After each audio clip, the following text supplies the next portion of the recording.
and welcome to Newfoundland and Labrador Studies 2205. This unit is Unit 2, The Roots of Our Culture. I'm Miss Fleming here with you. This is Section 1, Lesson 3, How to Tell Your Story. Firstly, how do we become storytellers? Well, there are as many ways to tell stories as there are stories to begin with. Everyone has a story to tell, no matter who they are or what they do. Storytelling often evolves from an informal conversation. It is not formal, like a monologue or a piece of theater. It just happens. A story could be a friend telling you a funny anecdote on the way to school, or a family member telling a story at the supper table. Both of these are examples of private storytelling. But it could also be a storyteller performing a recitation at a community concert. This is an example of public storytelling. The thing is, we tell stories every single day. I have some points to consider when telling a story that I'd like to articulate to you. First is know the plot of your story really well.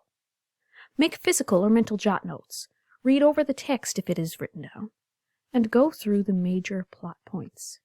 This doesn't mean that you're memorizing the story word for word. It means that you're getting to know the plot very, very well so that you're comfortable and natural with it.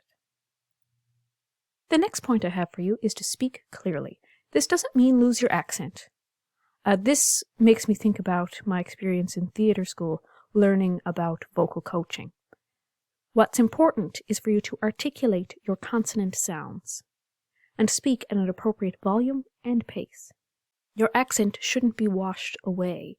You just need to make sure that you are speaking in a clear way that the audience can hear you and understand. Then we have use gestures and body language to display ideas. This is important for engaging your audience. It helps them visualize the images that you are describing. I point this out because some people think that if they're doing an audio recording, or just speaking the story, that you don't need to use gestures and body language. But if you looked at, say, as live streams of podcasts, or if you saw videos of voice actors doing their recordings for a cartoon, their whole body's into it. Someone is still going to be gesturing and using their body language. You speak better when you gesture and use body language, even if nobody's watching. Next, I have used different voices to portray different characters. An elderly gentleman does not have the same tone as a 5-year-old child.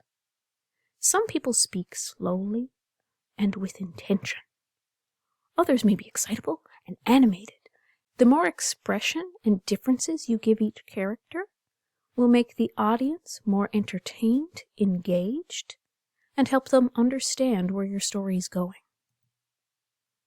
Finally, you have to practice, practice, practice. The better you know your story, the better you will be able to tell it. You cannot just wing it.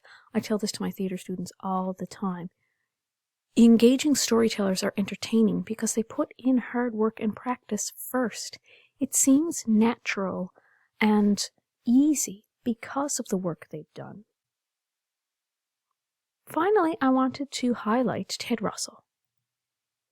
Ted Russell is a Newfoundland and Labrador storyteller, and he held many jobs in his life, but is most famous for being a storyteller and an author. He's originally from Coley's Point. If you are unsure where that is, here it is. It is close to Bay Roberts on the Avalon Peninsula, and he had a unique perspective on rural life in Newfoundland. I say just Newfoundland, of course, because he never lived in the Labrador portion of our province, so his experience was to his particular area. He began telling stories on CBC Radio in 1961, creating the fictitious town of Pigeon Inlet and a narrating character named Uncle Mose. And I tell you, he could spin quite a yarn. And see, what made him stand out was his use of folk talk, which is incorporating vernacular language. This technique made his stories feel familiar and comfortable and gave people of the time a sense of place. He was very natural in his way of speaking. It was not formal. In this image, he is doing a recording for CBC Radio. As you can see, he is standing, his body is engaged, he's gesturing with his arms. He did that even though nobody was watching, but it helped make him a better, more engaging storyteller. So now it's time to review. I'm going to ask you to complete the activities in Brightspace. There is a reflection there on his most famous story, Smoke Room on the Kyle, and there's also a mini assignment for you to tell a story, which is The Boarding House Ghost. I hope you enjoy it. I only wish that I could hear them. Have fun, and I'll see you next time.